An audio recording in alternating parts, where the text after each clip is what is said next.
No dia 20 de outubro de 1996, teve início, na história, na crônica policial do Rio Grande do Norte, um caso que até hoje vem dando o que falar. Nós nos referimos ao famoso caso Gilson Nogueira.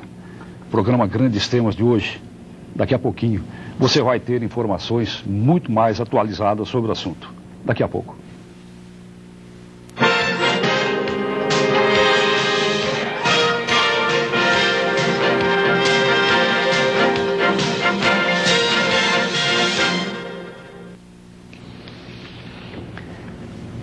Boa noite.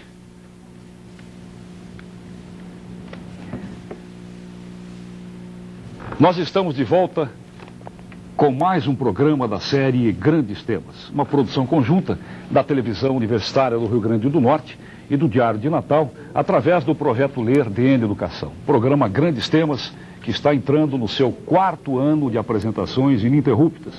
Programa que já faz parte, com toda certeza, para nosso orgulho, da história da televisão no Rio Grande do Norte. Programa Grandes Temas que tem, sobretudo, uma responsabilidade com você, amigo telespectador, de trazer a esta mesa assuntos efetivamente do seu interesse, assuntos que tenham repercussão dentro da nossa sociedade, assuntos que sejam fundamentais para o jornalismo que se faz a nível de televisão no nosso estado, Rio Grande do Norte. Programa Grandes Temas que tem esse compromisso com a isenção, com a busca da verdade, sempre trazendo a opinião daqueles que efetivamente podem dizer alguma coisa sobre os temas em debate. O programa da noite de hoje, você já sabe, vai falar sobre o famoso caso Gilson Nogueira, um advogado, militante de entidades ligadas aos direitos humanos, assassinado em outubro de 1996 no município vizinho de Macaíba. Um assunto muito polêmico que vem sendo discutido quase que diariamente nas páginas da nossa imprensa desde aquela época. Mais recentemente, no começo deste mês, nós tivemos mais uma vítima que tombou crivada de balas. Antônio Lopes, decorador, amigo do falecido Gilson Nogueira, conhecido como Carla, também foi assassinado. Em função disso, nós tivemos na última semana a visita natal de uma comissão especial que veio averiguar o que está ocorrendo no Rio Grande do Norte com relação a esse assunto. Para falar do caso Gilson Nogueira, nós temos a satisfação de ter em nossos estúdios os seguintes debatedores. Advogado Roberto Monte. Roberto é coordenador do Centro de Direitos Humanos e Memória Popular do Rio Grande do Norte. Temos a participação também de Maurílio Pinto. Maurílio Pinto é subcoordenador de Comunicação e Operações da Polícia Civil do Rio Grande do Norte. Temos também a participação de Gerson de Souza Barbosa. Gerson é advogado e conselheiro da Ordem dos Advogados do Brasil, seccional do Rio Grande do Norte. Temos também a participação de Anísio Marinho Neto, procurador-geral de Justiça do Rio Grande do Norte. E fechando a mesa desta noite do programa Grandes Temas, mais uma vez colaborando conosco, o companheiro jornalista Gerson de Castro, representante do Diário de Natal. Você já sabe, o telefone para que você possa dar a sua opinião e principalmente fazer a sua pergunta e dirigi-la a qualquer um dos membros debatedores da mesa de hoje é 215-3244. Repetimos, 215-3244. Você faz a sua pergunta, a nossa produção a anota, ela é trazida a essa mesa e é apresentada por ordem de chegada. Um detalhe, perguntas exclusivamente relativas ao tema em debate. O caso Gilson começa a ser debatido a partir desse momento. Doutor Roberto Monte, boa noite, prazer tê-lo conosco. O senhor é coordenador do Centro de Direitos Humanos e Memória Popular do Rio Grande do Norte. Não sou advogado, sou economista. Economista, perdão. Está feito esclarecimento. Claro. O senhor tem acompanhado esse caso há bastante tempo. Muito antes da própria morte de Gilson Nogueira, o senhor já tinha uma participação muito ativa na nossa imprensa. Por que morreu Gilson Nogueira? É possível esclarecer, dizer Sim, isso? eu acho que você pegar, assim, a questão da chacina de Mãe Luísa, e logo depois nós temos a configuração de um grupo de extermínio dentro da Secretaria de Segurança Pública, e Gilson morreu por isso, né? Agora eu gostaria de colocar o seguinte, que a morte de Gilson, ele tem dois aspectos. Inicialmente tem as questões do passado, que aí está o Ministério Público, a Polícia Federal, para averiguar isso. Agora tem também a questão de presente e futuro. O Rio Grande do Norte jamais será o mesmo depois do que aconteceu em relação à morte de Gilson. Porque a partir de agora ficou patente, primeiro, a falta de mecanismos e a falta, digamos, de meios de se trabalhar a questão dos direitos humanos dentro da atual conjuntura. Porque se você olhar direitinho, nós temos uma polícia totalmente desarticulada, uma polícia que não expressa uma instituição, e a partir de agora eu acho que a grande discussão também é, dentro do caso Gilson Nogueira, quais vão ser os instrumentos, quais vão ser os mecanismos que esse final e início de milênio, né, começa a necessitar. Isso aí eu acho que é um ponto central para não falarmos apenas da questão do caso Gilson como questão de passado. Eu acho que a gente tem que, a partir de agora, trabalhar também em função o que é que vai ser. Eu acho que ninguém dessa mesa e o Estado todo jamais será o mesmo depois do assassinato de Gilson, que é o resultado de uma investigação desse grupo de extermínio. Muito bem. Doutor Manuel Pinto, boa noite, prazer tê-lo conosco. O senhor é hoje subcoordenador de comunicação e operações da Polícia Civil do Rio Grande do Norte. O senhor fez um pedido de férias na última sexta-feira em função das repercussões mais recentes do caso. O senhor era secretário adjunto da Secretaria de Segurança Pública do Estado do Rio Grande do Norte na ocasião do assassinato de Gilson Nogueira. Faz-se uma série de acusações à polícia do Rio Grande do Norte. Há um envolvimento direto de autoridades policiais no assassinato de Gilson Nogueira, segundo a sua concepção? Boa noite. Acredito que não. E esse problema de envolvimento de grupo de extermínio da polícia só tem um segmento que aponta isso aí. É exatamente esse Centro de Direitos Humanos e Memória Popular. Porque mais ninguém, e desde o início, quando começaram a surgir essas denúncias, só teve um problema que surgiu isso aí. Foi o crime praticado por Gilson Nogueira em Macaíba, e que eu prendi ele em flagrante, na presença do deputado Júnior Souto, do PT, e do presidente da CUT. Prendi em flagrante e ele conseguiu fugir, porque eu facilitei. Eu acredito que se essa prisão tivesse concretizado, não haveria mais nenhum problema nesse sentido. Só começou daí. O problema começou da prisão em flagrante de Gilson Nogueira, quando ele pediu a presença do presidente da OAB, e o presidente da OAB, quando se deslocou ao local, ou seja, na casa onde ele se encontrava, ia ser conduzido para a delegacia para a lavratura do auto de prisão em flagrante. Ele, ao entrar, ele pediu permissão para entrar no quarto. O agente policial, eu estava acompanhado apenas de 2 agentes, o agente perguntou, doutor, eu entro com ele eu pensando que se tratava de uma pessoa de bem, isso aí é bem a verdade, porque qualquer um está sujeito a cometer um homicídio. O senhor, qualquer um está sujeito a cometer um homicídio. Então, eu pensava que tratava de uma pessoa de bem, em virtude de ser um advogado, permiti, e ele pulou a janela e fugiu em desabalada carreira. Ao chegar à Secretaria de Segurança, o então secretário de Segurança, Manuel de Brito, eu relatando o fato da fuga ao secretário Manuel de Brito, na presença do presidente da OAB, Manuel de Brito até me repreendeu. Disse, a culpa é sua, porque devia ter algemado, imaginou para andar algemado. E eu disse, não, eu considerei porque, na verdade, era um advogado e tinha direito à presença do presidente da OAB para a lavratura do flagrante. Por isso, então daí que surgiu esse problema, somente daí. Antes, ele não existia isso. Nunca existiu. Morte imaginal, eles chegaram a alegar no julgamento de Jorge Abafador que com a morte com a prisão de Jorge Abafador, acabaram, nunca mais morreu um marginal. Todo dia, até ontem, já mataram outro assaltante com tiro de 9mm. Todo dia a imprensa publica a morte de traficante, um casal em Parnamirim. E vale salientar, não são esclarecidos esses crimes. E tudo é briga de quadrilha, né? Então, eles começaram a levantar, foram a Brasília, forjaram vários depoimentos, isso aí eu tenho aqui, se permitir eu vou ler vários. Posteriormente, eu gostaria de deixar bem claro que a parte introdutória do debate, doutor Maurílio, está se estendendo com relação a um esclarecimento que tem muito mais sentido a gente, ao longo do programa, dar sequência a ele. Eu agradeço de toda forma a sua participação inicial. Doutor Gerson de Souza Barbosa, a OAB tem sido uma entidade fundamental hoje em todos os casos ligados à justiça nesse país que sejam polêmicos. Como é que a OAB está vendo? Há validade nas acusações que se fazem a alguns policiais no Rio Grande do Norte que estariam envolvidos na morte de Gilson e agora na morte de Antônio Lopes? Ou está havendo um extravasamento de problemas relativos à defesa dos direitos humanos que caminha para um processo até de acusações, de posições puramente pessoais? Como é que a OAB vê esse caso, na sua visão? Boa noite. A OAB, através de seus representantes, que foram designados, objetiva tão somente, ao acompanhar esse processo investigatório, da lisura e maior transparência à própria investigação. Tendo em vista que uma das vertentes, que são 6 do caso em tela, é o envolvimento de policiais da Secretaria de Segurança Pública.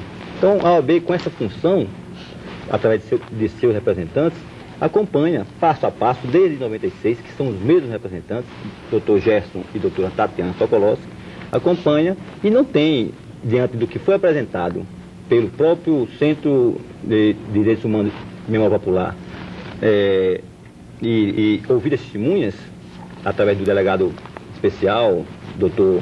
Gilson Campos, de Brasília, não chegou a nenhum ponto convergente para que possa dizer que foi envolvimento de policiais, seja A ou B ou C, tá certo?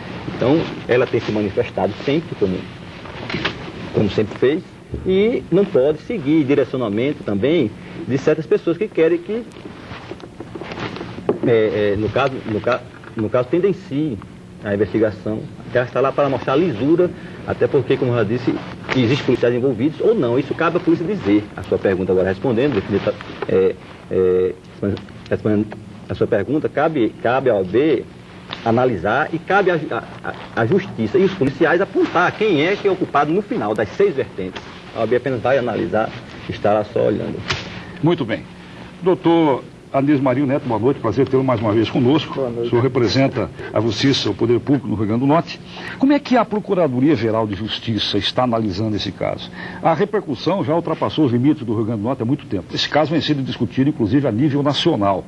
Esse caso já foi noticiado em programas, diria, mais sensacionalistas da imprensa brasileira, de uma forma muito evidenciada. Qual é a sua posição pessoal nesse caso? Qual o papel que cabe à Justiça nesse sentido, doutor Anísio? Nós temos acompanhado desde o início e temos procurado fazer o nosso papel constitucional, que é exatamente buscar identificar em qualquer investigação fatos que possam levar à segurança de provas e, em decorrência dessas provas, temos que fomentar a devida denúncia. Lamentavelmente, nós tivemos, nos últimos tempos, fatos que são do conhecimento, de uma maneira geral, não somente do Rio Grande do Norte, mas do Brasil, que, de certa forma, nodoaram ou mancharam o estado do Rio Grande do Norte num clima de violência talvez nunca antes visto. E o Ministério Público, como um agente protetor dessa cidadania, em busca da defesa dos direitos humanos, que lhe compete pela possível missão constitucional, participou desde o primeiro momento. O Ministério Público teve uma comissão designada à época pelo Procurador-Geral Emanuel Cavalcante, da qual, cumprindo ordem do Procurador à época, eu participei. Depois o Ministério Público teve a participação em outras comissões, vem tendo uma participação decisiva em busca da verdade real.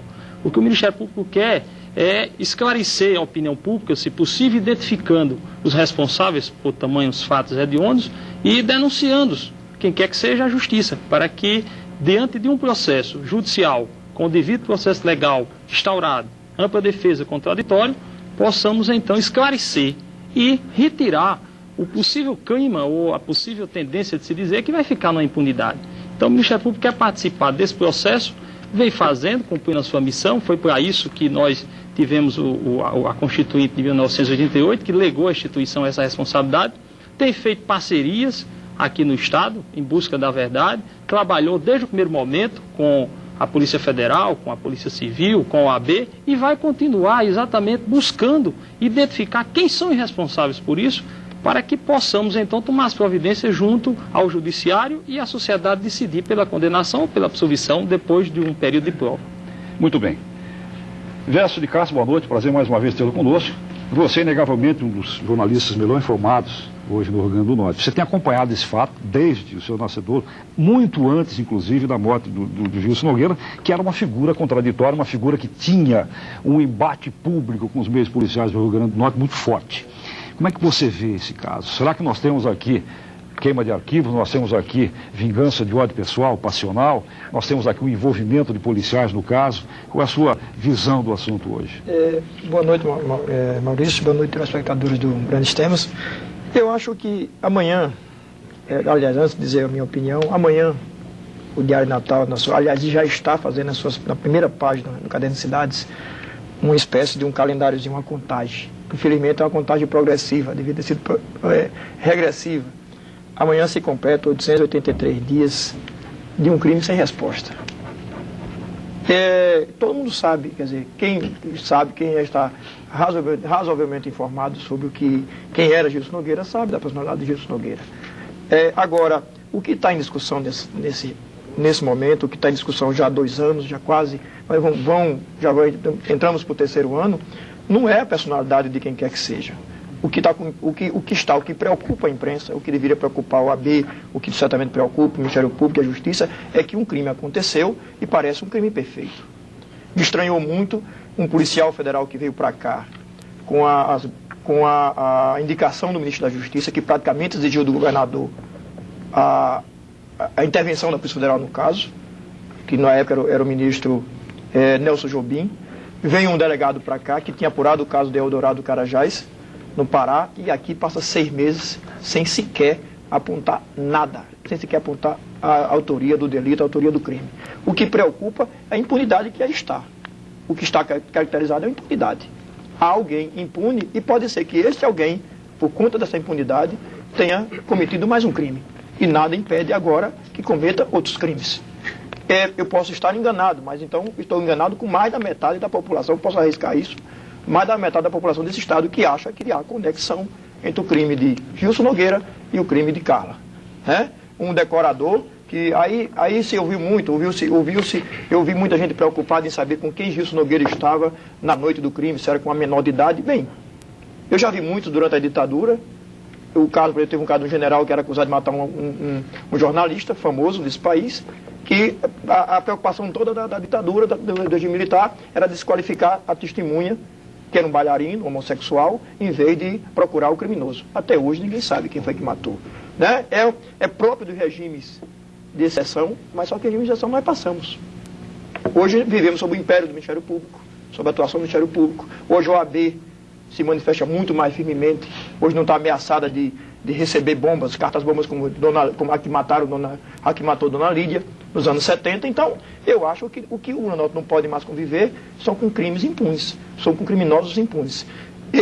Independentemente da personalidade de Gilson Nogueira, independentemente do que fazia, do gostava, do que queria o decorador Antônio Lopes, o que o Planalto quer, e isso a imprensa está empenhada, eu acredito que sim, e isso o Diário Natal particularmente está empenhado, e eu tenho certeza que sim, é descobrir, é ajudar a descobrir o que é que levou à morte de Gilson. Se foi desavenças com policiais, se foi denúncias que em parte foram comprovadas. A polícia no meu norte é violenta? É sim. Eu posso dizer isso com base em 5 anos de reportagem policial que eu fiz, em que atuei. Você conhece, o início da minha carreira foi meu professor. Então, é violenta sim. Se a polícia é culpada, eu não sei. Agora, que há uma série de fatos, uma série de ameaças, uma série de sucessão que ameaça a estabilidade da vida de muita gente. Eu só terminando, Maurício, eu lembro o seguinte: no dia 7 ou 8 de março de 87, acho que 15 dias antes, uma semana antes da posse do hoje senador Geraldo Mero no governo do Estado, um patrulheiro da Polícia Rodoviária Federal foi assassinado.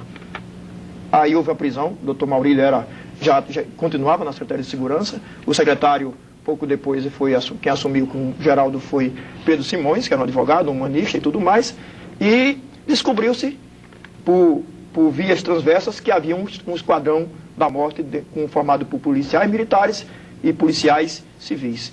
Agora, quem eles mataram no dia 7 de março não foi um marginal, foi um patrulheiro rodoviário federal.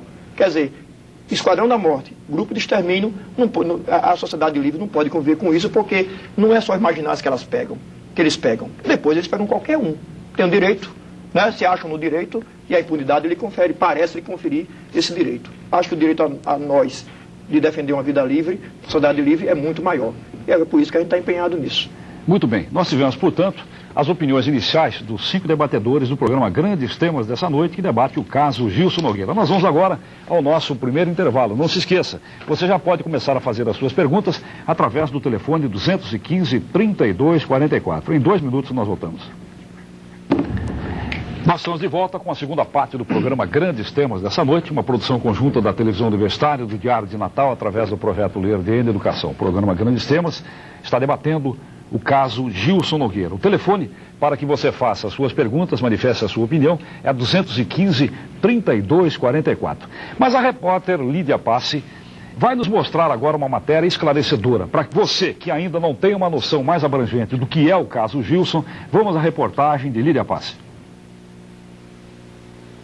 O advogado Gilson Nogueira atuava no Centro de Direitos Humanos e Memória Popular do Estado quando foi assassinado em 20 de outubro de 1996.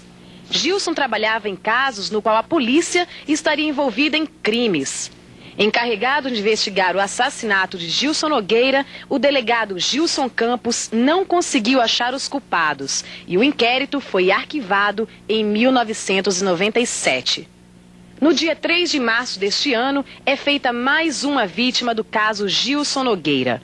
Desta vez, é o amigo de infância do advogado, o decorador Antônio Lopes. Ele investigava por conta própria a morte do amigo e chegou até a gravar fitas, onde, segundo ele, estaria o esclarecimento do caso. E para investigar o caso Gilson Nogueira, Natal recebeu uma comissão formada por representantes dos direitos humanos que vão ouvir parentes das vítimas e amigos, além de entidades governamentais. Qual o objetivo e o principal sentido da vinda dessa comissão para Natal?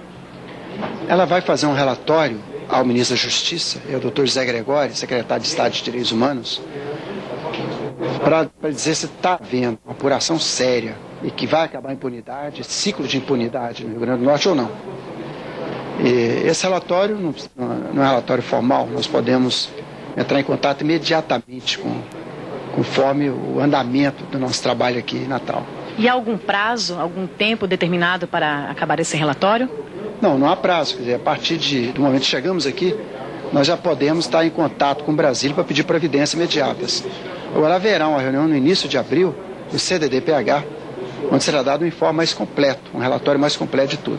E no meu caso, por ser também presidente da Comissão de Direitos Humanos da Câmara dos Deputados, a Câmara também tem investigação própria, tem um processo próprio sobre o Rio Grande do Norte, que a Câmara acompanha desde 95, desde Mãe Luísa, acompanha esses fatos assim que, digamos, traz um certo descrédito para as forças de segurança do Rio Grande do Norte, não para o seu povo, né? Eu acho que também traz prejuízo à imagem do Rio Grande do Norte. Muito bem, nós tivemos, portanto, a matéria da Lídia Passe. Nós tivemos aí no final da entrevista, da matéria, o depoimento do deputado Nilmário. Aliás, essa comissão esteve aqui durante 3 dias, já voltou a Brasília. Resultados que foram divulgados pela imprensa foi um pedido para que o Dr. Maurílio Pinto, como um dos citados do caso, se afastasse. O Dr. Maurílio pediu férias e uma admoestação a Roberto Monte, que teria, segundo os representantes dessa comissão, estaria havendo um processo de... eu diria com relação à postura do Centro de Direitos Humanos, muito mais, um pouco sensacionalista, segundo a visão desta comissão. Como é que você vê essa insinuação, eu não diria uma acusação, mas essa insinuação partida de representantes dos direitos humanos que vieram de Brasília para averiguar esse caso? Não, Roberto? Quem não disse não foi o pessoal de Brasília, quem disse foi o advogado da OAB. Agora, o que choca, quem vem de fora, é a declaração desse tipo aqui. Dr. Maurílio Pinto, se o bandido reagir, a ordem é atirar para matar. Isso é barbárie. O que acontece é o seguinte, Dr. Maurílio disse que está tudo muito bem, mas tem 2 auxiliares dele, Jorge Abafador, já está julgado 2 vezes há 47 anos. E Otávio Ernesto foi pego com a arma que matou Gilson Nogueira. Essa aqui é uma polícia, tem que dizer, uma polícia violenta. Agora, essa polícia, doutor Maurílio, não vai continuar. Porque a partir de agora, o processo democrático vai fazer com que esse tipo de polícia seja democratizada. Nós temos agora a participação do Ministério Público. A partir de agora, a gente está discutindo a questão da violência como política pública, a segurança pública como se... Uma pessoa, o doutor Maurício passou 30 anos, é uma espécie de um general Góes Monteiro. Ele vira a instituição, ele presta muitos favores. E isso o Rio Grande do Norte tem uma coisa que é um pacto de hipocrisia, né? Todo mundo sabe, quem é que não sabe que a polícia mata? Mata e mata mesmo. E o que vai acontecer nisso tudo é que a partir de agora as forças democráticas começam a discutir um programa estadual de direitos humanos. Em 1995 tem a Conferência de Viena. O Brasil é o segundo país do mundo a fazer um programa nacional. Então, quer dizer, começa quase que por difusão um processo global no qual a questão dos direitos humanos começa a ser um fator essencial. Então, quer dizer, as estruturas, digamos, da pós-democratização começam a funcionar. Então, quer dizer, a construção do Conselho Estadual de Direitos Humanos é a questão, digamos, de programas de proteção à testemunha. E ninguém falou que essa comissão principal dessa... Primeiro, eles vêm ver a miséria que está o Rio Grande do Norte, mata-se muito. E uma campanha contra a impunidade, porque nós vamos trabalhar a questão de acabar as estruturas, porque na verdade isso é uma estrutura que vem desde a pós-ditadura militar, né? Quer dizer, o que acontece, essas estruturas que se perpetuaram e que hoje de alguma maneira vai acabar. Por quê? O Movimento Nacional de Direitos Humanos, junto com a Secretaria Nacional de Direitos Humanos, dois estados extremamente complicados. O estado do Espírito Santo, que lá tinha escuderia Lecoq, era bandido com todos os níveis de poderes, até com carteirinha e chaveiro. Alagoas, e agora a gente vai trazer essa campanha, que daqui a pouco a gente vai falar um pouco mais, no qual nós vamos acabar, digamos, as estruturas que levam e geram a questão da violência, que no caso... esse grupo de extermínio que começa a ser desmontado. Isso vale salientar. Muito bem, nós vamos agora ao repórter Henrique Fontes, que vai falar direto do shopping Via Direta. É com você, Henrique. Boa noite. Boa noite, Maurício. Boa noite, debatedores. A gente está aqui no Via Direta com Eduardo Sérgio, que é promotor de vendas. Eu queria perguntar, Eduardo, você acha que existe um grupo de extermínio formado pela polícia aqui em Natal? Eu creio que existe. Existe e tem envolvimento de várias pessoas, gente grande envolvida no Mas que também não pode, não só policial, mas também outras pessoas, como políticos e outros lados da sociedade? Justamente, existe todo esse grupo entre policiais, políticos, existe gente da alta no meio. Você acha que tem uma ligação entre os assassinatos do Gilson Nogueira e da Carla, do Antônio Lopes, o decorador? Eu acho que tem, está tudo envolvido num só... Está tudo envolvido no só, tanto o Gilson como a Carla, é tudo uma coisa só, está tudo envolvido. Legal, eu agradeço pela participação. Maurício, é com você. Muito bem, nós tivemos, portanto, a primeira participação do repórter Henrique Fontes, falando lá do shopping Via Direta. Doutor Maurílio, esse chamado Esquadrão da Morte, existe ou não existe no Rio Grande do Norte? O senhor tem sido acusado de ser... o famoso xerife da polícia que tentaria, inclusive, encobrir as ações desses policiais que saem dos limites da lei. Como é que o senhor vê isso? Está sendo acusado impunemente? Por que o senhor pediu as suas férias no momento em que chega essa comissão de direitos humanos em Natal? Há uma relação direta ou o senhor se sentiu pressionado a pedir as suas férias? Não, é o seguinte, em janeiro, eu estava de férias em janeiro e não tirei as férias. Como eu vi a imprensa noticiando que estava pedindo a minha cabeça, vamos dizer assim, e eu fui falar com o general, o secretário, o general Zé Carlos Leite, e disse que ia tirar férias, e no meio de férias, que eu tenho uma impressão que nesses 30 dias se resolve sair. E resolvendo, se Deus quiser, a gente fica livre disso tudo. Então eu disse, general, eu queria aproveitar as minhas férias de janeiro, eu tirar logo agora. Aí ele disse, olha, eu estou tomando conhecimento apenas pela imprensa. Até agora ninguém me falou nada sobre pedir seu afastamento.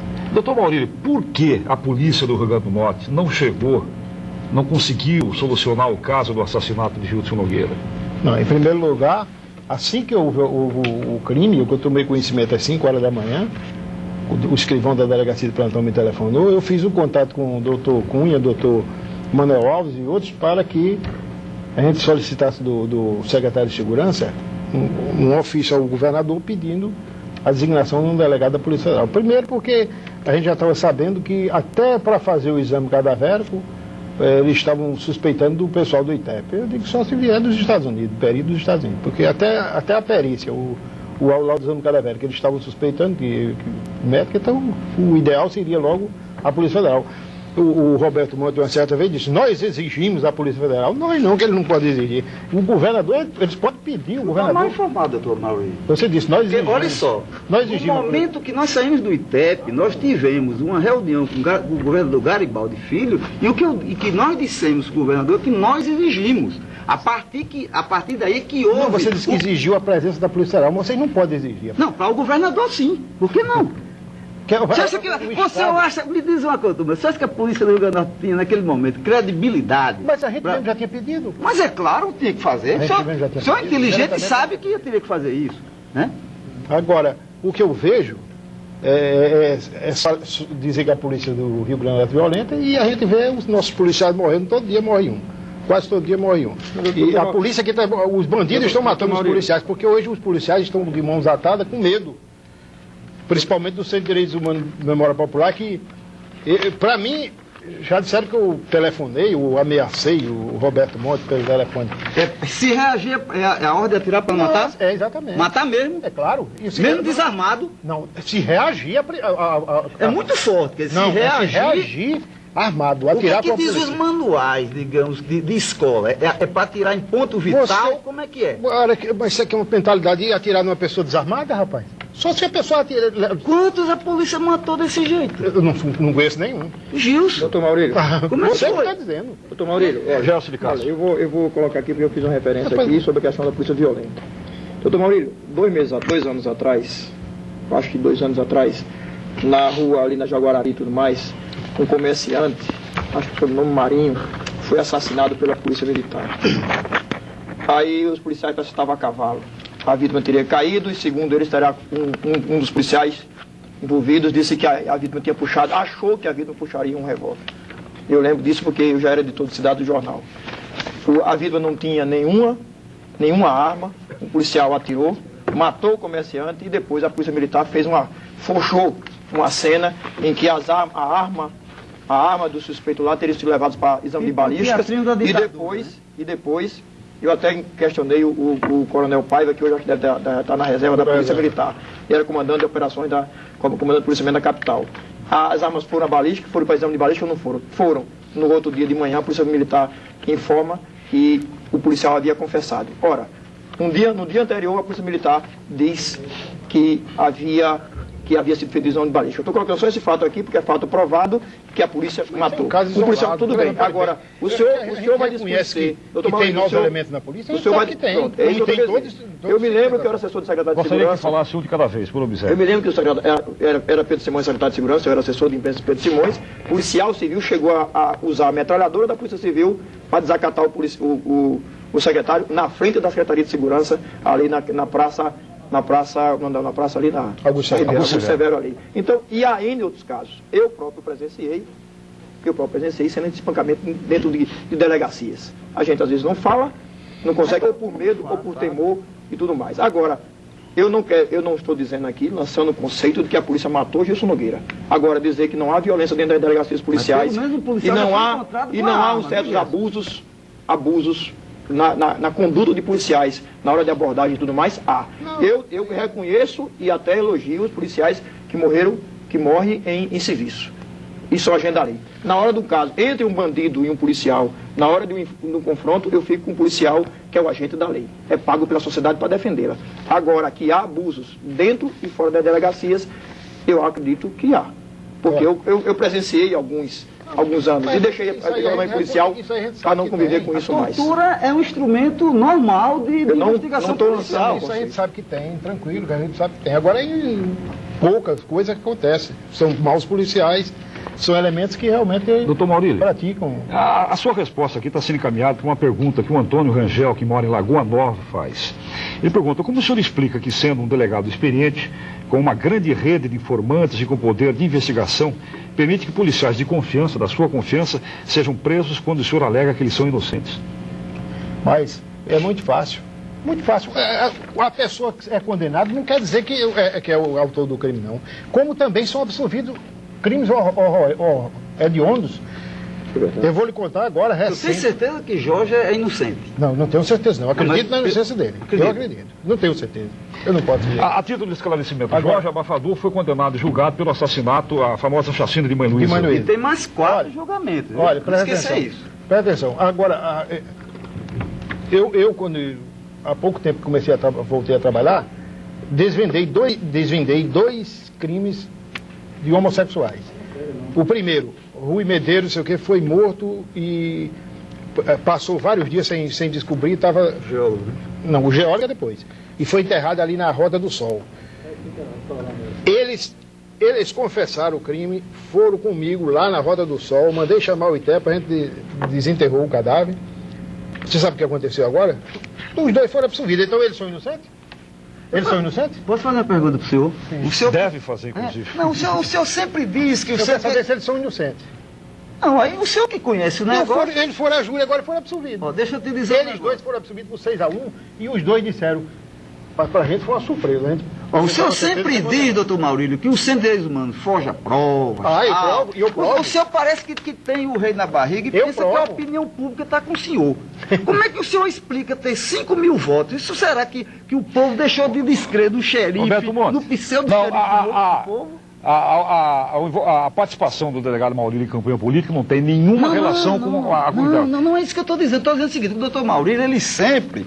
Essa é uma posição de ordem pessoal que não tem sentido dentro do programa. Eu estou dizendo o seguinte... Você, direito humano, poderia me processar, porque eu digo que provar. Não, processo, o senhor está doidinho que é de processo. Não, mas eu provo. Eu não vou deixar o senhor virar herói da direita policial do Brasil. Você vai morrer de raiva. Eu gostaria, para Gerson. de esclarecimento, doutor Maurício, sim, tudo bem. Eu provo que eles forjaram. Que há um clima, que há uma animosidade grande entre o Centro de Direitos Humanos, representando o Centro de Direitos Humanos, Memória Popular, e a Polícia Civil, o comando da Polícia Civil, isso está aprovado. não. Peraí, eu estou só um pouquinho, Roberto Monte. Então eu quero fazer uma pergunta. A opinião que eu tenho de dar já dei. Agora eu quero fazer pergunta. Nem opinião, é uma questão mais de postura de cidadão do que coisa. O doutor Maurílio me conhece há muitos anos. Eu não tenho razão, doutor Maurílio, para acusar o senhor ou dizer qualquer coisa. Não tenho razões para duvidar da sua postura. Conheço há muito tempo. Agora, o senhor não acha um tanto, até queria que o senhor mostrasse, até dissesse que provas foram essas que foram forjadas pelos direitos humanos. Agora, o senhor não acha um tanto perigoso para a sua imagem de policial civil, de um policial competente? O senhor tem a fama, e com justa razão, de um policial que arriscou a vida, porque eu já vi pessoalmente o senhor prender bandido, já coordenador, ali em frente ao Ateneu. Uma vez eu estava bebendo com os amigos da Prefeitura Ateneu, passa, daqui a pouco tiro para um lado, tira para outro, tá lá doutor Maurílio, doutor Caruso, que são policiais já delegados, não deviam estar envolvidos em operações diretas. E doutor Maurílio sabe, todo mundo sabe do seu empenho. Não, eu estou lhe elogiando, não estou lhe criticando, estou lhe elogiando. Agora, eu só não acho tanto perigoso o senhor ir para, por exemplo, para tribunal de júri, ficar na plateia, quando está na frente, quando está no banco de réus, policiais acusados de atos violentos com os quais o senhor alega não concordar. O senhor não acha que é um tanto, o senhor empresta um pouco da sua credibilidade e não parece até um assinte? Eu vou mais além. No próximo julgamento, eu vou dar minhas opiniões quando a imprensa me procurar. Porque toda vida que eu chego lá, sou procurado pela imprensa e eu digo, não tenho nada a declarar. Não dou uma palavra. Mas agora, como eu vejo o pessoal fazer campanha abertamente, gastando milhões aí com avião, distribuindo panfletos, e encaminhando para cada jurado os panfletos acusando a pessoa, também tem direito de fazer. Mas esses panfletos acusam o senhor diretamente? Acusando os policiais que vão ser julgados. Mas você acha que o senhor se acha no direito de, como chefe de polícia que foi durante muitos anos, defender policiais acusados de crimes? O senhor acha que na tem hora essa que eu capacidade? acho que eles são inocentes, e vejo, eu esperava que houvesse imparcialidade, mas o Centro de Direitos Humanos fica fazendo propaganda, campanha. A propósito, Roberto, o telespectador José Oliveira da Putilena faz exatamente essa pergunta. Ele pergunta se você tem certeza que está correta a distribuição de panfletos e dossiês nas repartições públicas antes do julgamento. Não seria um pré-julgamento de pessoas que podem ser inocentes? Não, olha só. Olha só, o que acontece é o seguinte, a gente fez uma campanha de sensibilização da população nas praias. Meu nome está caindo de graça agora. Então, deixa eu só falar o seguinte. O doutor Maurílio, ele coloca determinadas coisas. Quer dizer, isso aqui Essa aqui é uma declaração. Já que a gente vai agora, vai começar a puxar o papel, puxa logo, doutor Maurício, porque esse aqui é quente. Muito quente. Isso aqui é de Arivone Gonçalves da Silva, que foi torturado pelo senhor. Baleado. Tá aqui, ó. Tá bem bonitinho, passa pra produção. É, bom demais. Infelizmente o documento é uma cópia xerox manuscrita, não tem condições. Manuscrita, mas passando pelo Sim, mas cartório. a Câmara não tem como detalhar, Roberto. É impossível ler, definir a escrita desse documento. Agora só um detalhe. O que acontece é o seguinte. Aí ele disse que eu queria botar uma placa com o meu nome nos peitos. Veja só, o que acontece é o seguinte, eu acho que a partir Eu acho que eu ia fazer isso. Não diz aí que eu queria botar uma placa com o meu nome? Tá aqui escrito. Sim. Então eu sou muito inocente para botar uma placa com o meu nome. Eu sei que a partir de agora começaram a aparecer muitas coisas. O que eu diria é o seguinte, ó, eu falei no início que tem as coisas do passado e as coisas do futuro. Então eu acredito que o doutor Maurício está com 20 anos de atraso.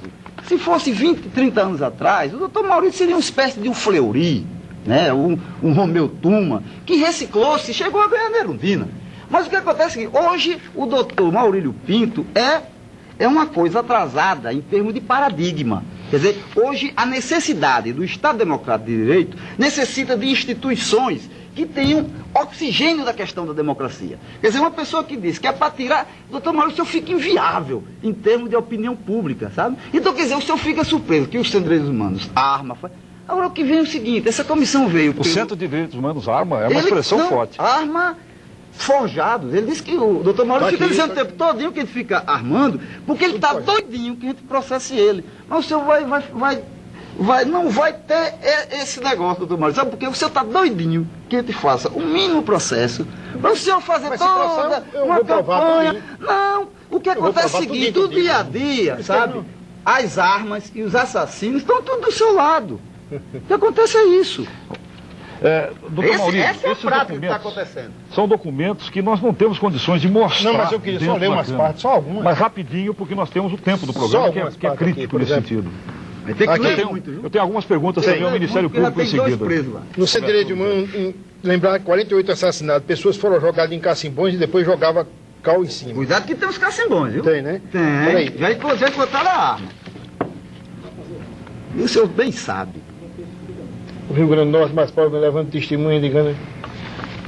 Doutor Maurílio, esse tipo de documento fica difícil de ser apresentado num programa de televisão pela própria dinâmica da televisão. Eu sugiro que o senhor encaminhe esses documentos à nossa coprodução aqui, o Diário de Natal, que pode, inclusive, detalhá-los Eu tenho.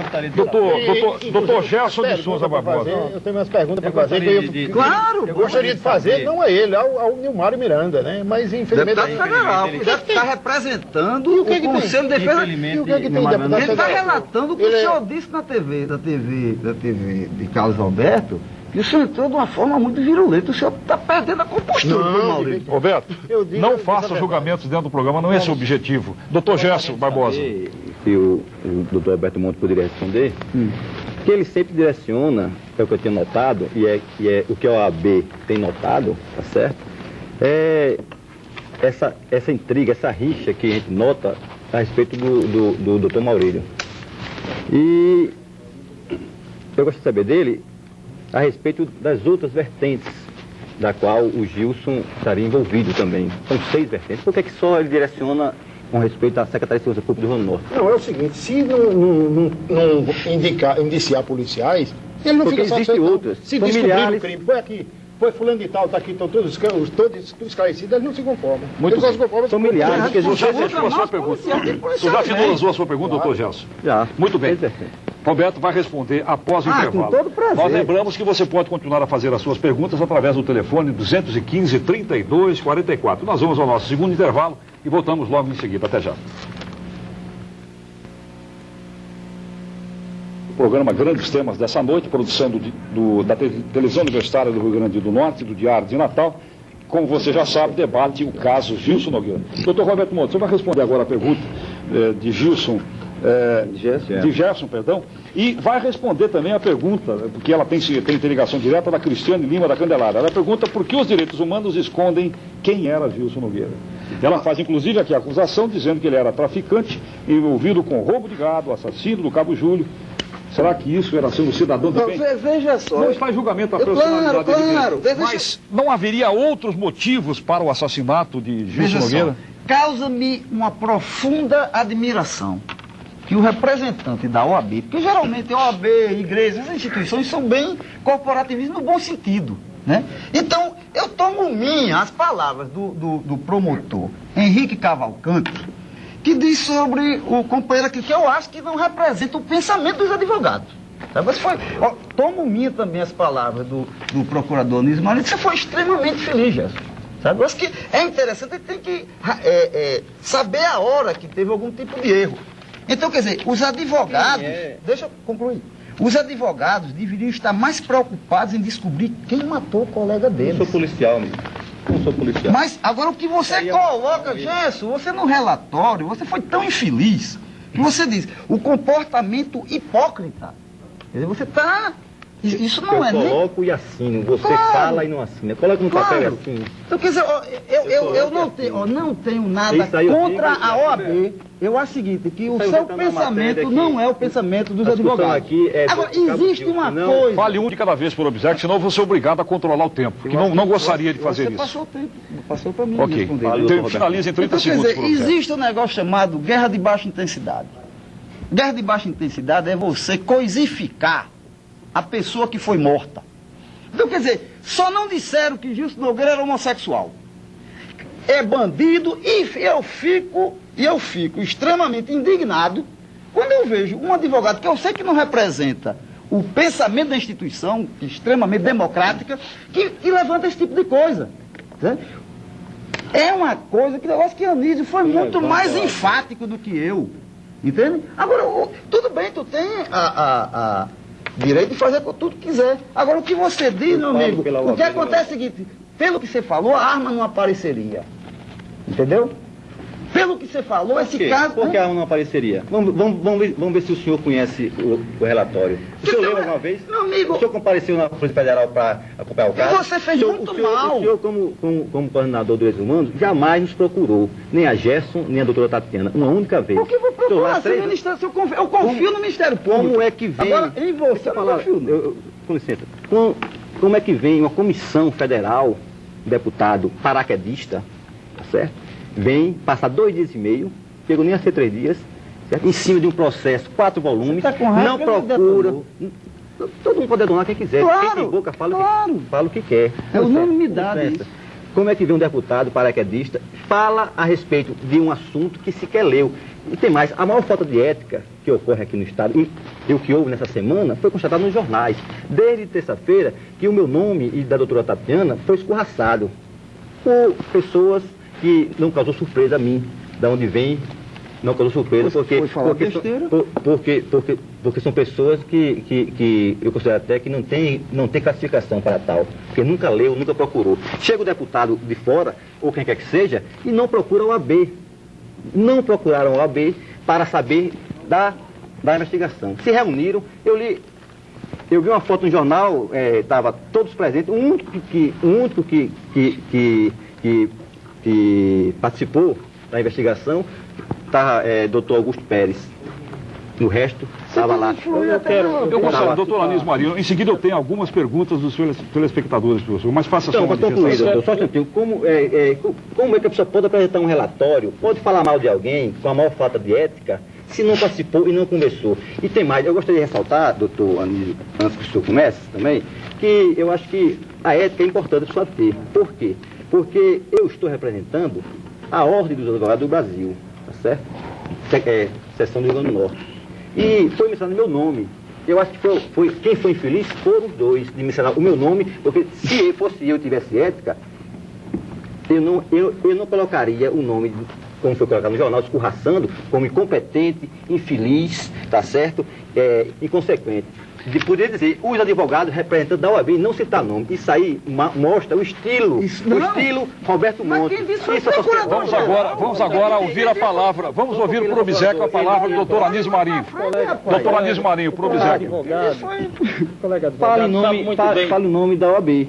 O representante também não cita o nome no jornal. O colega advogado sabe muito bem. Não tem um síndrome de Doutor Gesso, por obséquio. Agora a vez do doutor Anísio Marinho. O contraditório é uma manifestação sagrada na Constituição. O que não foi me dado nesses jornais.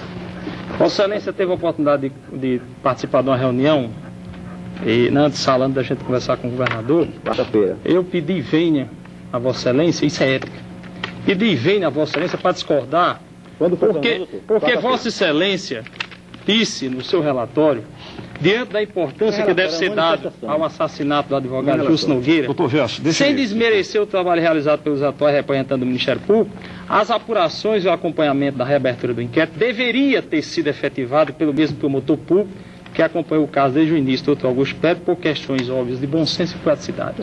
Vossa Excelência faltou com a ética quando fez isso. Porque Vossa Excelência não é censor do Ministério Público, Vossa Excelência não é o chefe do Ministério Público e Vossa Excelência não pode dizer que o chefe do Ministério Público não usou de bom senso. Vossa Excelência não sabe o que é promotor natural. O promotor natural do caso tinha que ser a doutora Cibele. O doutor Zé Augusto participou daquele primeiro momento porque o doutor Fernando era o promotor natural e se afastou, alegando por questões de ordem pessoal, foram indo e foi designado o doutor Augusto Pérez. No segundo momento, a participação da comissão é feita por mim porque posso fazê-lo. Eu não censurei Vossa Excelência, eu censurei o comportamento de se fazer um relatório entrando em seara alheia. Porque nunca o Ministério Público disse em tempo algum que a OAB deveria ter indicado esse ou aquele advogado.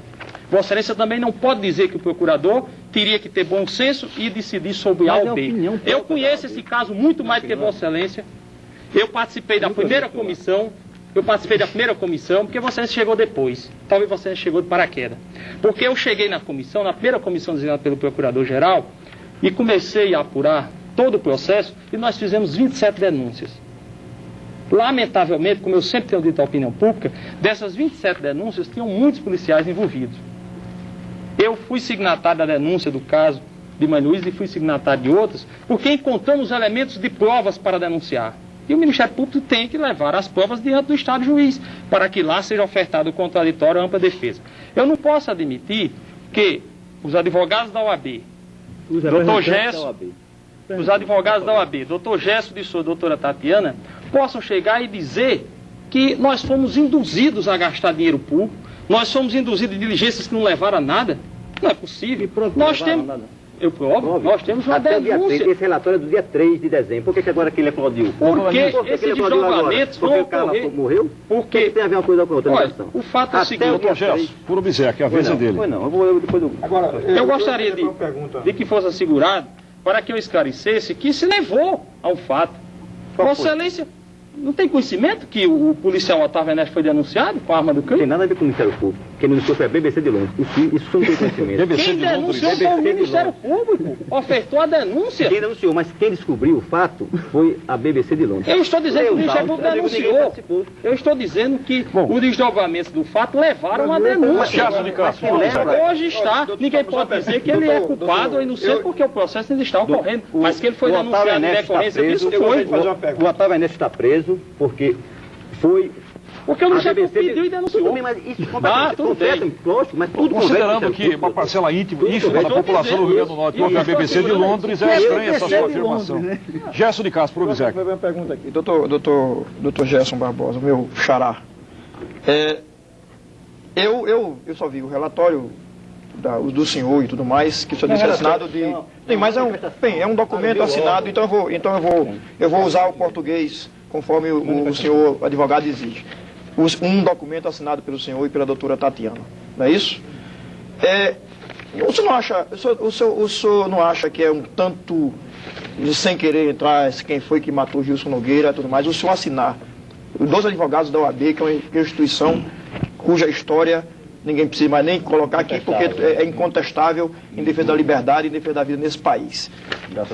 O senhor não acha um tanto temerário, assinar um documento dizendo que investigações tais não deveriam haver ou deram em nada, quando entre um relatório feito em dezembro e em março aconteceu outro crime em Macaíba, e a população de Macaíba anda assustada com a possibilidade de outros crimes? Esse relatório, doutor Anísio, se refere ao que foi apurado até dezembro.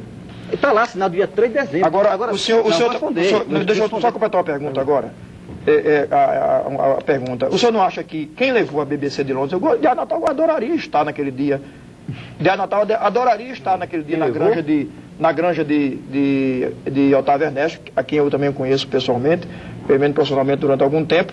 Adoraria estar e também poder fazer a denúncia. Se o jornal tivesse tido a oportunidade. Agora, você não acha que foi o intuito de investigar que levou policiais e peritos à granja de Otávio Ernesto? Ou você acha que a investigação de um crime, mesmo sendo de um policial, mesmo sendo de um advogado controverso, polêmico como Gilson Nogueira, vou terminar agora. Você acha que, por causa da polêmica, a personalidade de Gilson Nogueira não vale a pena investigar o crime? E um outro advogado mas o que... Essa é a minha pergunta. O que é que Doutor Gerson, 30 segundos para a sua resposta. Por obséquio. Vamos passar a controlar mais o tempo do programa. Quem levou a BBC de Londres foi dito pelo doutor Anísio que foi o Ministério Público, lógico, compete o Ministério Público, mas não foi através do relatório de Carla. Isso o senhor está equivocado, tá certo? E quanto às vertentes que eu falo aqui, o senhor fala em personalidade. Agora me diga... informado, Gerson. Com licença, doutor Roberto. A pessoa fala... conhecimento das vertentes. O senhor fala em personalidade. Agora, se Gerson Barbosa, advogado, fosse assassinado, seria mais fácil descobrir quem foi ou uma pessoa que tem N complicações? Isso você não quer ser investigado? Seria mais fácil ou mais difícil, mas nós denunciaríamos do mesmo jeito. Com certeza. Do mesmo jeito. Não faria diferença eu não estou desmerecendo a pessoa. Agora, você tem que ver assim, é mais difícil sondar uma morte de uma pessoa que tem uma diretriz X e uma outra que tem ligações ramificadas. Essa é a dificuldade da polícia. E o senhor fala mal da polícia, o senhor também não leu os autos, porque ela se debruçou e tentou descobrir. Nós temos aqui, Bruno Obséquio, nós temos aqui muitas perguntas. Eu vou ser obrigado agora a interromper o recebimento de novas perguntas. Vai ser absolutamente impossível responder a todas elas. Vamos fazer aqui uma bateria rápida de perguntas, todas ligadas evidentemente ao tema. Duas perguntas para o doutor Anísio Marinho. A da Rosalina Alves, que mora na cidade de Satélite, pergunta se o senhor tem ciência que o Ministério Público incentivou Antônio Lopes Acala a fazer a investigação por conta própria, colocando-o assim sob risco de vida. E a pergunta da Dora Regina de Igapó também para o senhor, que pergunta se é verdade que o Ministério Público ouviu, além de outras testemunhas sem substância para o caso, até mesmo um doente mental que nada poderia contribuir para o fato. O que o senhor tem a dizer com relação a essas duas perguntas? Simples, essa pergunta eu até agradeço. Demonstra exatamente a audiência que está tendo esse programa, porque a sociedade está acompanhando e ela atenta, ela cobra disso, e o Ministério Público é transparente, o Ministério Público é claro, o Ministério Público é defensor da cidadania e vai cumprir a sua destinação constitucional. Em relação ao comprometimento de depoimentos, quem ouviu os depoimentos de todas as testemunhas que foram indicadas ou todas as pistas que foram dadas foi exatamente o doutor Serra Pinto, designado pelo ministro da Justiça, delegado da Polícia Federal, e competia a ele fazer o julgamento exatamente das pessoas que deveriam ouvir, e vai competir a ele fazer o desdobramento da investigação, já que foi novamente solicitada pelo governador a designação. Então, o Ministério Público acompanhou e irá acompanhar, como já foi feita a comissão, e irá ouvir todas as pessoas que forem, que de certa forma possam ajudar no esclarecimento desse fato. Então, se ouviu A, B ou C, não compete ao Ministério Público fazer qualquer discriminação de ordem que não esteja provada nos autos. Tudo aquilo que está nos autos deve ser provado. Em relação ao fato de que o Ministério Público teria levado, incentivado Carla a procurar, isso é uma inverdade, isso não aconteceu nos autos. Todo mundo sabe que ela sempre se declarou que iria fazer um trabalho investigativo, foi acompanhado devidamente. As provas que trouxeram, os depoimentos que ela deu ao Ministério Público, que deu à polícia, todos eles estão nos autos, não há nenhuma prova fora dos autos, tudo que foi carreado para os autos. Então isso, na verdade, é uma inverdade. Não ocorreu e nós não fomos induzidos por quem quer que seja, porque o Ministério Público tem independência suficiente que lhe foi dada pelo legislador de 1988 para cumprir a sua destinação constitucional e não será induzida por quem quer que seja. Vai cumprir a sua missão e fará o que tiver que fazer, como vem fazendo. Bom, nós temos aqui diversas perguntas dirigidas ao doutor Marinho Pinto, todas envolvem a mesma observação. Eu vou citar a pergunta da Sônia Henrique, que mora no Alecrim. Ela pergunta, por que o senhor tem tanta objeção à ação do pessoal que trabalha com os direitos humanos? O senhor se sente ameaçado por eles? Essa é a síntese de diversas perguntas de telespectadores. Não, de maneira nenhuma. Inclusive, há pouco tempo, o Roberto Monta foi à imprensa dizer que recebeu um telefonema de ameaça. E afirma. Pois é, afirma. Eu quero dizer, e até citando meu nome, eu não sei o número do telefone do Centro de Direitos Humanos. Do esquema de comunicação. Eu não sei, nem quero saber. Eu nem sei e nem quero saber. Eu nem sei nem quero saber. Primeiro, porque eu não tenho satisfação a dar direitos humanos. Centro de Direitos Humanos eu não tenho satisfação. Primeiro, porque é um órgão que só faz denúncias forjando provas. Isso aí eu tenho...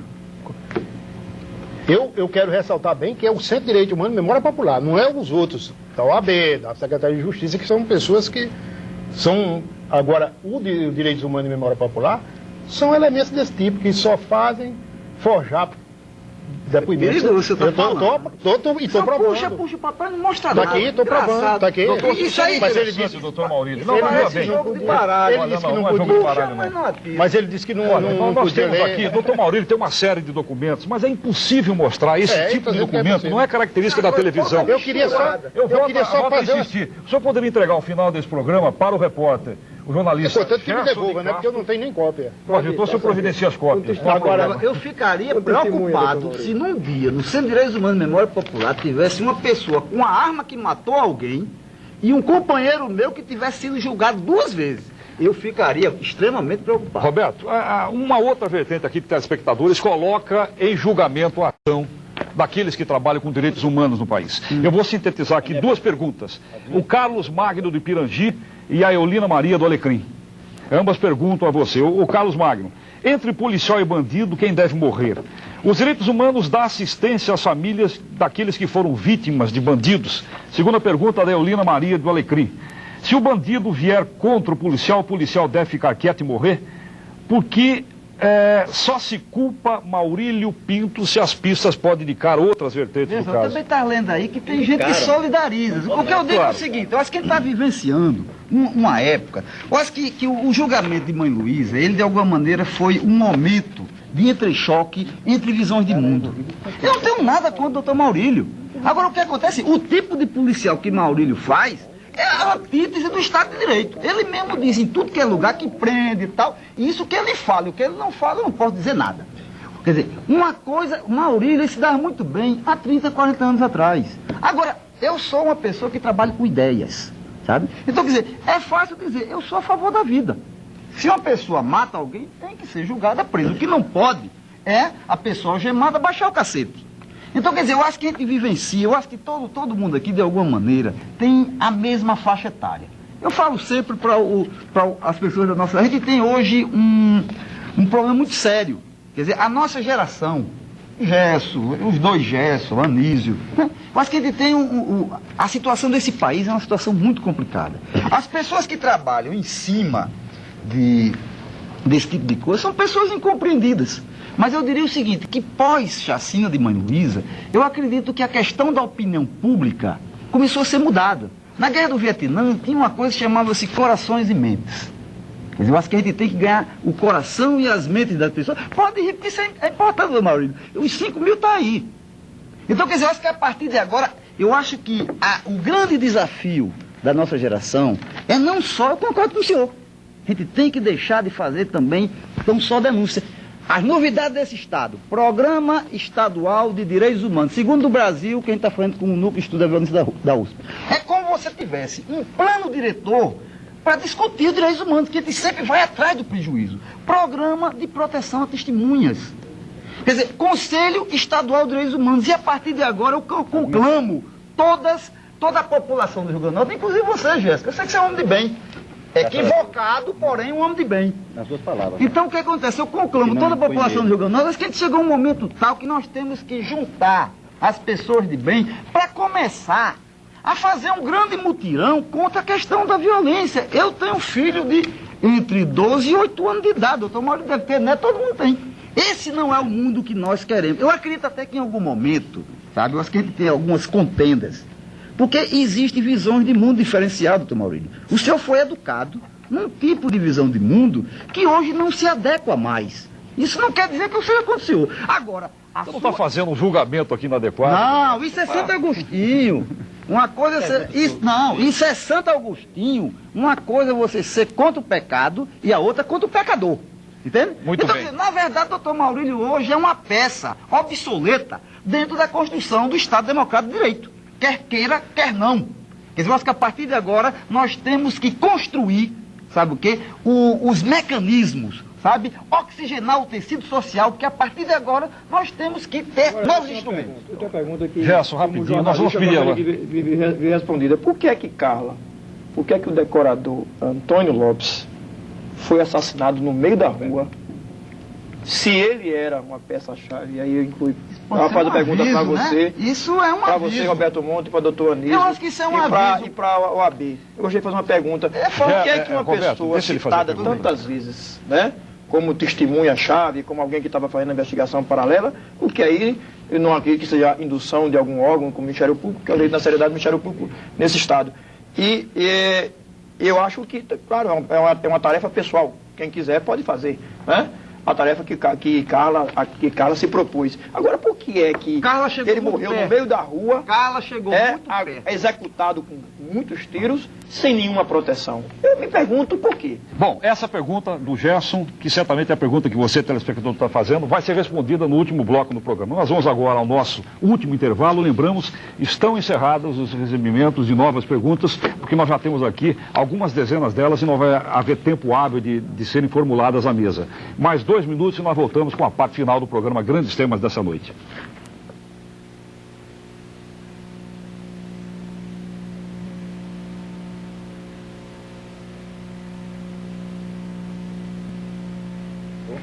Isso é difícil. Bom, nós estamos de volta com a parte final, quarta e última parte do programa Grandes Temas dessa noite, que debate o caso Gilson Nogueira. Programa Grandes Temas, que é uma produção conjunta da Televisão Universitária do Rio Grande do Norte e do Diário de Natal, através do projeto Ler Dentro da Educação. Programa Grandes Temas que todas as segundas-feiras, nesse horário a partir das 20h30, traz a essa mesa debates, como os de hoje, o caso de hoje, debates de temas que são do seu absoluto interesse. Nós temos aqui uma pergunta da mesa, eu acho que ela posiciona muito bem o debate nesse momento. O Levi Medeiros de Petrópolis faz a seguinte pergunta para a mesa. O movimento dos direitos humanos está cumprindo seu papel dentro do Estado, isso é um fato. Mas ele levanta outras questões. Os baixos salários da polícia, a falta de apoio logístico, a falta de reciclagem, a falta de apoio psicológico que pode levar policiais a passarem, a transporem, a passarem a barreira da ilegalidade. Não, concordo. O Centro de Direitos Humanos se preocupa também, Roberto, por exemplo, com policiais que foram assassinados no cumprimento do seu dever? No momento que morreram aqueles dois, mandamos uma nota. Inclusive o Provita, que Carla não quis entrar, que eu estou respondendo agora. A segunda fase do Provita que a gente está querendo é que sejam também... Provita é um programa de defesa. De proteção à testemunha. O que a gente está querendo é que o Provita, segunda fase, também defenda vítima da violência do outro lado. Agora, doutor Maurício, tem um negócio que o pessoal... Mas, Roberto, eu queria o seguinte... Não, deixa eu só concluir aqui. Uma coisa, digamos, que o pessoal, falando em Carla, uma coisa que o pessoal de Brasília ficou a perguntar, que o senhor vive dizendo, o senhor gosta disso, que todo mundo forja, né? O senhor foi dizer que Carla propôs ao senhor forjar provas. O seu papel como delegado não era dar voz de prisão na hora, não? Mas acontece o seguinte... Então o senhor... Peraí. Ocorreu esse fato, doutor Maurício, ocorreu tranquilo, bem. Um dia de domingo... Roberto, agora é a vez do doutor Maurício. Ele me procurou um dia de domingo, foi à delegacia de Tosco, por volta de 1h da tarde, e o agente telefonou lá para casa. Olha, tem uma pessoa aqui, que eu não sei se é homem ou mulher, quer falar com o senhor sozinho. Aí eu digo, vou mandar uma viatura apanhá-la, mandei apanhá-la, levou lá para Polinta.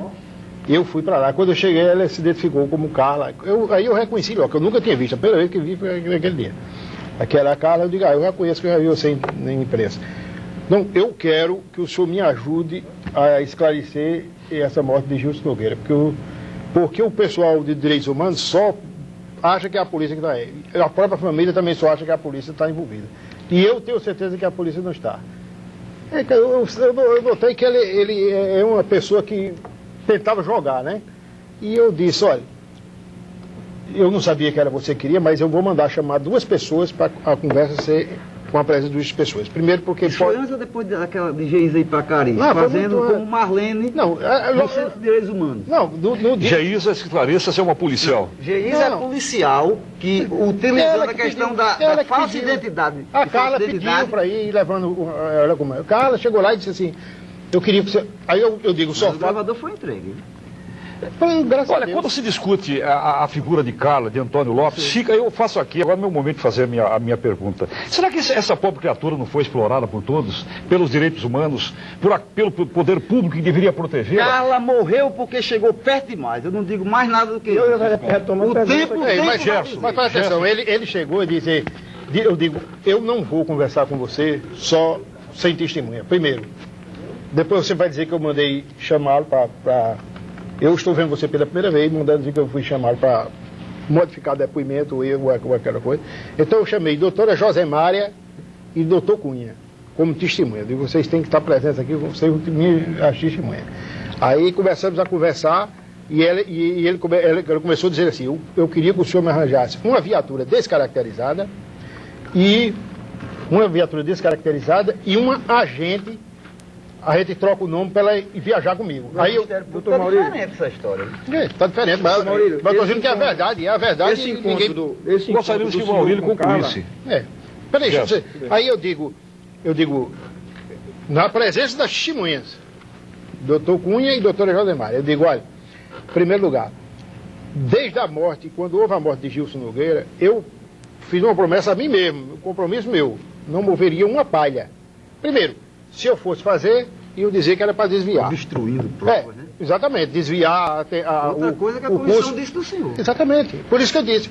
Ia desviar o curso das investigações. Então eu prometi que não faria nenhuma diligência nesse sentido. Apesar de ter sido procurado muitas vezes. Mas, já que você está insistindo, eu vou arranjar um agente e vou arranjar uma viatura para vocês viajarem. Também eu não quero nem saber o resultado dessa Isso foi da viagem de Acari, não a que ele fez a proposta de... Até porque a questão de Otávio Ernesto foi depois. Ah, foi muito depois? O senhor disse que foi muito depois, sabe ele por quê? fez uma armação, segundo o que o senhor fala, sempre é armação. Agora, armação, por que o senhor não deu voz de prisão? Ih, rapaz, você não pode de prisão, só duas pessoas sem Por que o senhor não vai utilizar isso depois quando está morto? Deixa eu dizer o que aconteceu. Só fala quando interessa. Somente. Mas vale bem, quando houve a morte do Chicão, então eles... Quem é Chicão, doutor Maurício? É um camarada lá de Macaíba. Era uma testemunha. Porque, na verdade, o telespectador não sabe desse detalhe. É preciso que se diga. Chicão, porque depois que mataram Gilson, o famoso carro vermelho, foi tocado fogo.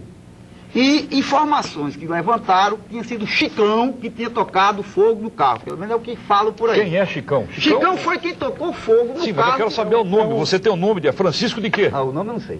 Alguém tem? É estranho que num processo... Mas peso desse... Tem o nome dele completo. São muitos nomes. É desse tamanho. O processo. Mas doutor Maurílio, rapidamente, conclua, porque nós estamos chegando ao final do programa. Mas deixa eu concluir. Eles foram diligentes. Depois, o Ramon e Chicão, a Carla teve lá outras vezes foi lá comigo. Pedi isso, pedi aquilo, perguntar se eu podia fazer a investigação do carro lá em Goiás e aquele negócio. Mas é engraçado que ele foi para Acari, mas aí não entregou a fita pro senhor, né? E eu não pedi, e não era comigo. Agora Josemar recebeu o gravador que você prestou para ela. Ninguém vai falar não foi eu que vertentes, não? Também não foi eu que emprestei. Dos vertentes, a minha pergunta. Não foi eu também. Eu não vi gravador, eu não vi nada. Olha, eu gostaria de responder uma pergunta. Mas deixa eu terminar aqui, doutor, só dois minutos. Repare bem. Uma das vezes que ele esteve lá, aí ele trouxe um bocado de telefonema que eu fiz, né? Eu grampeado meu telefone aí. O senhor fez essa ligação para o delegado de antissequestro de Goiás? Eu digo, fiz. Agora, eu devia não ter respondido, porque não tinha satisfação a dar a ele, né? Por que o senhor fez? Teve um roubo de uma carreta de Epifânio, em Açu, e eu sou amigo do delegado e fiz esse contato. Eles se encontraram e resolveu mais ou menos o problema. Ele chegou, assim que saiu dali, foi também a primeira vez que eu ouvi falar nesse tal do João Marques, porque quando houve a morte, aí eu disse a Sérgio, diga a Carla para vir amanhã aqui falar comigo. Que era exatamente, por quê? O secretário de Segurança de Goiás telefonou e disse, rapaz, estão usando seu nome. A falsidade ideológica também, estão usando seu nome aqui, pedindo informações, dizendo, eu sou o secretário do Dr. Maurílio. O secretário de Segurança, Dr. Marcos Martins Machado, que por sinal era o homem encarregado desse problema de Zezé de Camargo e Luciano. Aí o Marcos disse assim, Eu mandei dizer que não respondia. Primeiro, se você tivesse alguma coisa, você é meu amigo, você ligava para mim. Por que mandava outra pessoa? Esse tal de João Marques é um militante de direitos humanos de Macaíba, que também está ameaçado. Não, é porque a Carla disse assim... Esse povo, esse tal... Porque eu perguntei a Carla, que história é essa de você usar o meu nome e pedir informações ao secretário de Goiás? Aí disse, não, foi o João Marcos. Por isso que é a primeira vez que eu vou falar, né? Doutor Anísio. Eu fiz a pergunta aqui, que o doutor Anísio quer responder o seguinte: por que Carla morreu no meio da rua? Sem proteção, aparentemente abandonada pelo poder público. Eu volto a repetir, Antônio Lopes não foi usado por todo mundo, ou não houve pelo menos uma falta de respeito pela vida humana, uma falta de uma ação maior no sentido de proteger a sua vida? Eu acredito que Antônio Lopes, Carla, e aqui me lembro de uma frase famosa dita por um cangaceiro depois do massacre contra Lampião e seu bando. Ele escapou, ele disse: eu e Lampião éramos os ruins e os santinhos me mataram. Então eu acho que Carla, como todo mundo diz, que não tinha essa ou aquela de uma posição discriminatória, na verdade ela precisava do Provida, e o Ministério Público tentou exatamente, ofereceu a ela as condições para que ela fosse para um programa de proteção às testemunhas, porque o Ministério Público acreditava que era possível, ao lado dela, chegar exatamente aos desdobramentos, aos esclarecimentos que eram necessários para poder chegar, quem sabe até, a desvendar este fato. E, lamentavelmente, ocorreu o desfecho de uma forma abrupta, que chama a atenção de todos nós, que ela revolta. Não aceitou o Provida, ela não aceitou, e nós não poderíamos fazer coercitivamente. O programa é voluntário. Exatamente, é um programa voluntário que dependeria da aquiescência dela. Lamentavelmente, ocorreu esse fato, dessa forma abrupta. Ela prestou um depoimento ao Ministério Público, a doutora Cibele. Esse depoimento já está nos autos, que deverá ser objeto de investigações a respeito de tudo que ela relatou. E nós acreditávamos que era possível mantê-la, inclusive conversando com a equipe dos promotores que participaram, eles entendiam que ela poderia trazer esclarecimentos. Quer dizer, a despeito de tudo que se disse, do seu comportamento, das suas atividades, que não interessava, mas ela trazia alguns depoimentos e todas as pistas estavam sendo seguidas. Lamentavelmente, ela não pôde concluir isso. Uma pergunta aqui ao Direitos Humanos, para Roberto Monte. Criou-se depois do caso Gilson, quer dizer, criou-se depois da denúncia de chacinas e tudo mais, a imagem de que aos direitos humanos só interessa a cabeça de Dr. Maurílio Pinto.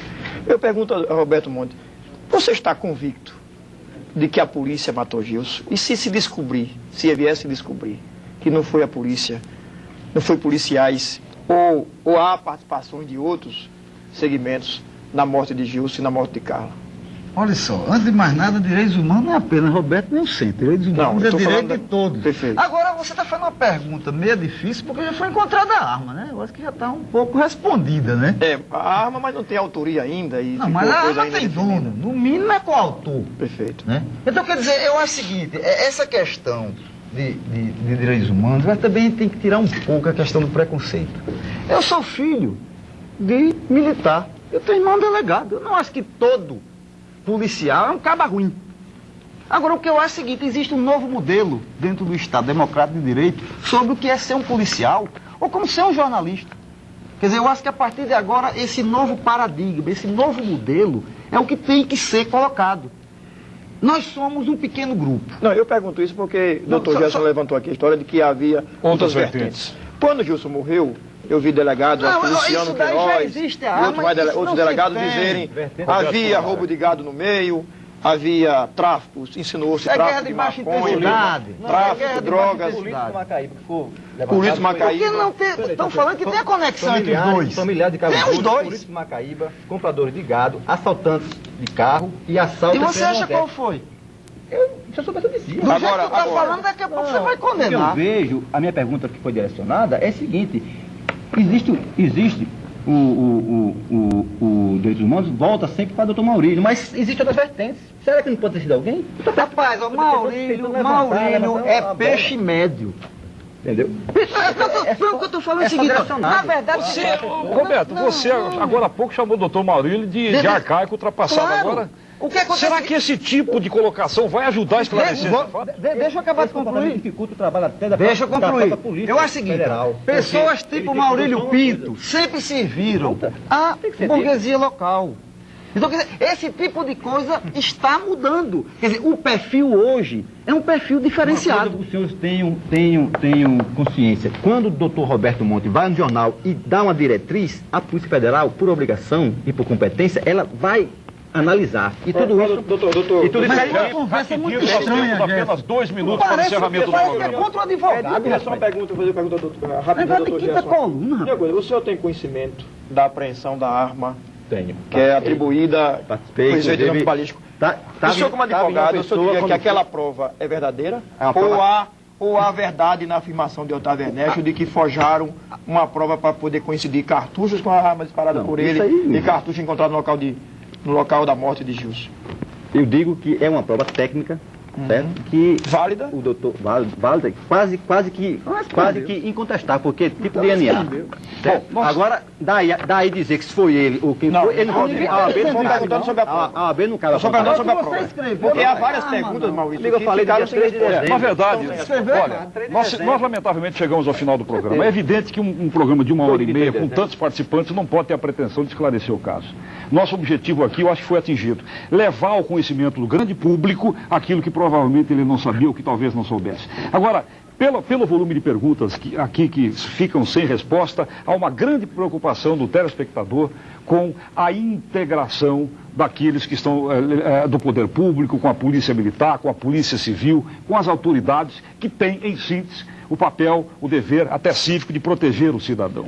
Essa manifestação deve ficar claro no final do programa. Se há 2 anos tenta-se esclarecer um caso e, pelo que se viu na mesa, não há uma interação entre os órgãos que, infelizmente, que deveriam lutar pela defesa do cidadão, nós estamos é preciso que se manifeste, Roberto, é preciso que se manifeste essa opinião do telespectador que se sente intranquilo, ameaçado porque o poder público e aqueles que pressupostamente deveriam contribuir com o poder público não falam a mesma língua. Isso é um problema muito sério. E nós esperamos que esse programa pelo menos tenha servido para esclarecer um pouco as coisas. Eu ficaria preocupado se não tivesse o mesmo discurso do Ministério Público. Vontade deliberada do Ministério Público. É evidente. Se nunca teve problema... É uma questão muito mais abrangente. Nós nunca tivemos problema. Você pode dizer o seguinte, com tranquilidade. Eu acho que essa motivação do jornal que eu estou representando aqui, do qual eu sou editor de cidades, já fui repórter, editor e mais, é essa motivação, a defesa do cidadão, a integridade do cidadão, porque liberdade, democracia não coincide, não combina com atentado à vida. Seja quem for que tenha esse é o papel, o grande papel da imprensa. Gilson Nogueira, há assassinos à solta. Pouco importa para mim, os companheiros meus de profissão, tudo mais, quem é que matou Gilson Nogueira? Se foi ladrão de gado, se foi político, se foi policial. Interessa sim ver o assassino preso. É o papel da imprensa esse, é o grande papel da imprensa. E nós acreditamos que nós vamos trazer brevemente para vocês a informação. Foi resolvido o caso. Nós queremos agradecer a participação do Dr. Maurílio Pinto, a participação de Roberto Monte, do Centro de Direitos Humanos, a participação do Dr. Anísio Marinho, Procurador-Geral de Justiça do Estado, a participação do Dr. Gerson de Souza Barbosa, da OAB, e a participação, mais uma vez, colaborando conosco, do jornalista Gerson de Castro. Na próxima segunda-feira, nós estaremos aqui discutindo um assunto que interessa a você: religião e mídia. Qual é a integração das religiões hoje no nosso país com a televisão, com o rádio, com a mídia impressa? Um assunto muito polêmico também. Um agradecimento à sua participação, à sua audiência. Nós estaremos de volta na próxima segunda-feira com mais um Grandes Temas, com toda certeza. Boa noite e até lá.